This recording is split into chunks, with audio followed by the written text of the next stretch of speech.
বিজেপির অঙ্গীকার, হাতে কাজ, পেটে ভাত, মাথায় ছাদ।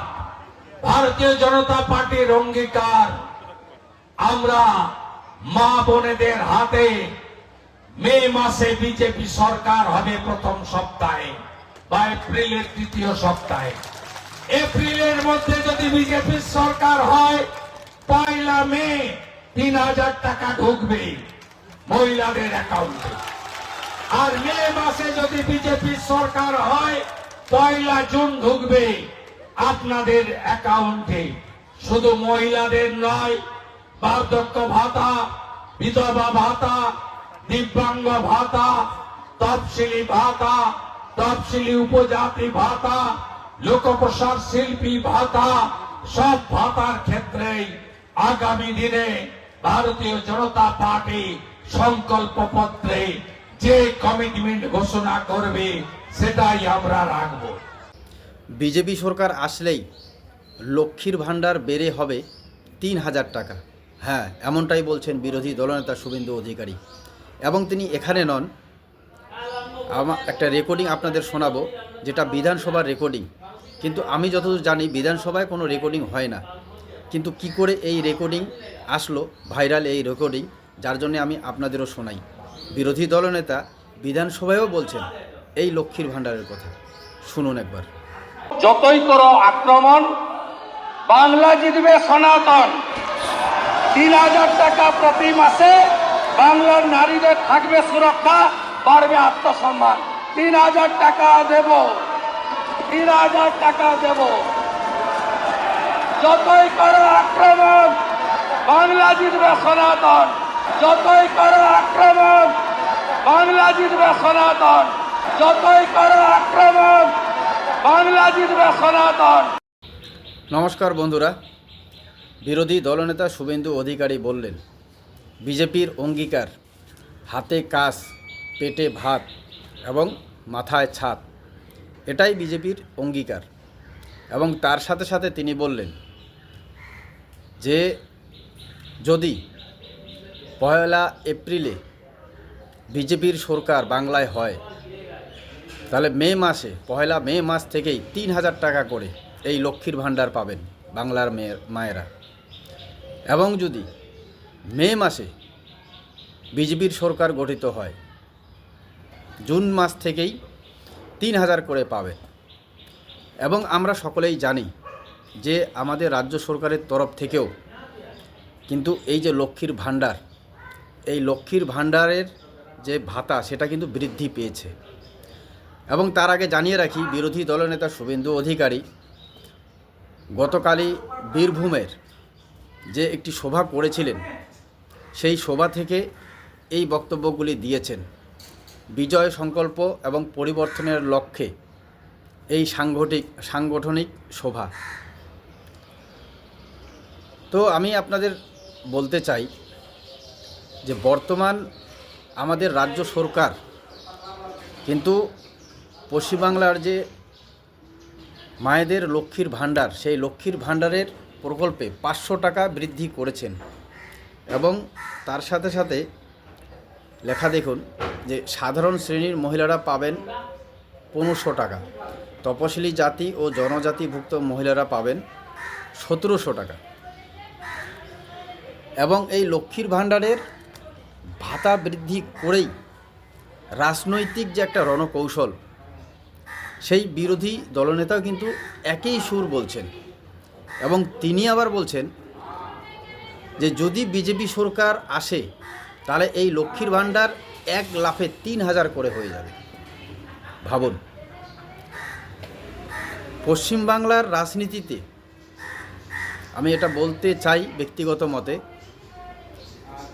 যে বিরোধী দলগুলিও বুঝে যাচ্ছেন যে বাংলার মানুষকে শুধু ভাতার লোভ দেখিয়ে,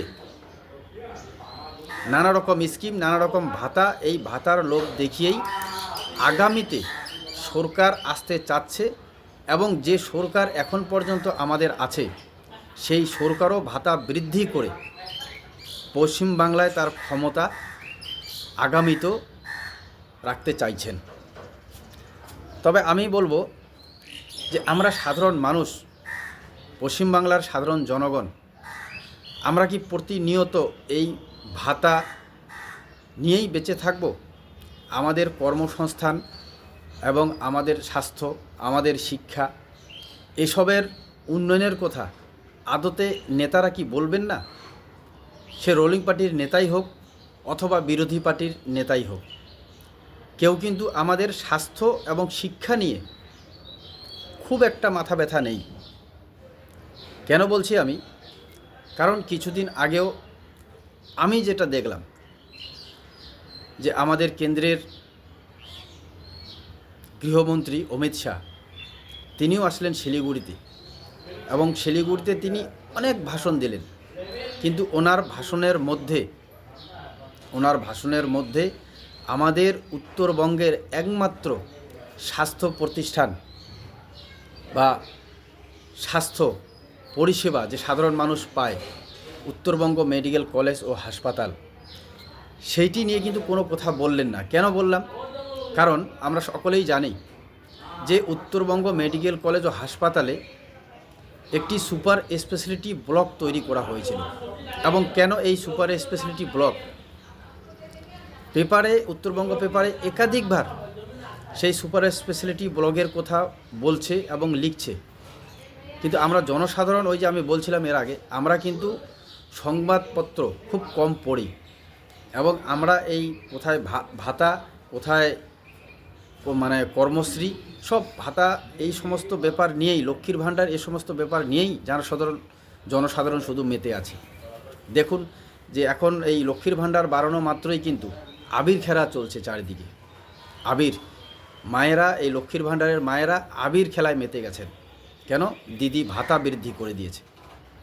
আর আমি কেন বললাম যে উত্তরবঙ্গ মেডিকেল কলেজ ও হাসপাতালে সমগ্র উত্তরবঙ্গের সাধারণ মানুষ সেখানে স্বাস্থ্য পরিষেবার জন্য গিয়ে থাকেন, যার জন্যেই 2015 সালে এই উত্তরবঙ্গ মেডিকেল কলেজের জন্যে অত্যাধুনিক প্রযুক্তিতে চিকিৎসা হবে, যার জন্যেই 150 কোটি টাকা প্রধানমন্ত্রী স্বাস্থ্য সুরক্ষা যোজনায় বরাদ্দ করা হয়েছিল, এবং যেটি প্রায় 2019-এ কমপ্লিট হয়ে যাওয়ার কথা। কিন্তু আজকে 2026, এই মুহূর্ত অবধি সেই সুপার স্পেশালিটি ব্লক চালু হলো না, এবং মনে হয় আগামীতেও হবে না। কারণ এই কিছুদিন আগেই সেখানে আমাদের রাজ্যের স্বাস্থ্য সচিব এসে ঘুরে দেখে গেলেন, এবং তিনি ক্ষুব্ধ। কারণ উত্তরবঙ্গ মেডিকেল কলেজের আশেপাশে আবর্জনায় ভর্তি, অপরিষ্কার অপরিচ্ছন্ন দেখে তিনি ক্ষুব্ধ হয়ে গেলেন। কিন্তু তিনি এটা দেখে ক্ষুব্ধ হলেন না যে সুপার স্পেশালিটি ব্লক এখনও পর্যন্ত কেন চালু হয়নি, যেটি 2019 সালেই কমপ্লিট হয়ে যাওয়ার কথা, এবং সেখানকার জন্য অত্যাধুনিক যন্ত্রপাতি এসে এখনও গুডাউনে ইলেকট্রনিক জিনিস, বুঝতেই পারতেছেন, সেগুলি 5-6 বছর থেকে পড়ে রয়েছে। তার মানে সেগুলি কি হালতে রয়েছে ভাবুন এবার। কিন্তু সেটি নিয়ে আমাদের রুলিং পার্টি তৃণমূলের নেতা কর্মীরা কেউই মুখ খুলছেন না। কিন্তু একই সুরে আমি দেখলাম যে অমিত শাহজি আসলেন শিলিগুড়িতে, তিনিও এই ব্যাপার নিয়ে কিন্তু কোনো রকম মুখ খুললেন না। যদিও তারা কি ভাষণ দেবেন আগের থেকেই নাকি লেখা হয়, স্ক্রিপ্ট ঠিক করে লেখা হয়। তার মানে উত্তরবঙ্গে তিনি আসলেন শিলিগুড়িতে, এবং শিলিগুড়ির বা উত্তরবঙ্গের মানুষের যে একমাত্র স্বাস্থ্য প্রতিষ্ঠান উত্তরবঙ্গ মেডিকেল কলেজ ও হাসপাতাল, সেখানকার কথা তিনি হয়তো ভাবেননি। যদি ভাবতেন তাহলে নিশ্চয়ই এই বক্তব্য উঠে আসতো যে প্রধানমন্ত্রী স্বাস্থ্য যোজনায় 150 কোটি টাকা ব্যয় যেখানে বরাদ্দ করা হলো অত্যাধুনিক চিকিৎসার জন্য সাধারণ মানুষের জন্য, এবং সেই মেডিকেল কলেজের একাংশের দাবি যে এই সুপার স্পেশালিটি ব্লক যদি চালু হতো তাহলে শিলিগুড়ির ছোটো বড় যে কোনো নার্সিংহোমের তুলনায় সেখানে অত্যাধুনিকভাবে চিকিৎসা হতো, অপারেশন করা হতো। তাহলে ভাবুন, সাধারণ মানুষের স্বাস্থ্য ব্যবস্থা নিয়ে কেউ কি আদতে মাথা ঘামাচ্ছেন? এবং তার সাথে সাথে আমরা দেখছি যে এই লক্ষ্মীর ভাণ্ডারের 500 এবং 700 টাকা বেশি বরাদ্দ করাতে আমাদের উত্তরবঙ্গের মায়েরাই বেশি করে আবির খেলছেন, যার ফলেই কি বিরোধী দলনেতাও এই একটা টোপ দিয়েই দিলেন যে এপ্রিলে যদি তাদের সরকার হয়, বিজেপি সরকার হয়, তাহলে 1 মে থেকেই 3000 টাকা হয়ে যাবে, এবং মে মাসে যদি সরকার গঠন হয় বিজেপি সরকার, তাহলে জুন মাস থেকেই 3000 করে লক্ষ্মীর ভাণ্ডার দেওয়া হবে। তো এই ব্যাপারগুলি দেখেই মনে হচ্ছে যে বিরোধী দলও বুঝে গেছেন যে শুধু বাংলার মানুষ ভাতা চায়, স্বাস্থ্য, শিক্ষা এ সমস্ত ব্যাপারে তারা কোনো আগ্রহী নন। কারণ লক্ষ্মীর ভাণ্ডার বাড়াতেই 500-700 বাড়াতেই এখানে দেখা যাচ্ছে আবির খেলায় মেতে যাচ্ছে সাধারণ মানুষ। কি বলবেন? তো যার জন্যে আমি আমার ভিডিওতে বলে থাকি যে সাধারণ মানুষকে সজাগ এবং সচেতন হতে হবে। যদি আমরা সাধারণ মানুষ সজাগ এবং সচেতন হই তবেই হয়তো আমাদের স্বাস্থ্য, শিক্ষা, কর্মসংস্থানের উন্নয়ন হবে। আপনারাও যদি আমার সাথে একমত হয়ে থাকেন অবশ্যই কমেন্টে জানাবেন। সজাগ থাকবেন। ধন্যবাদ।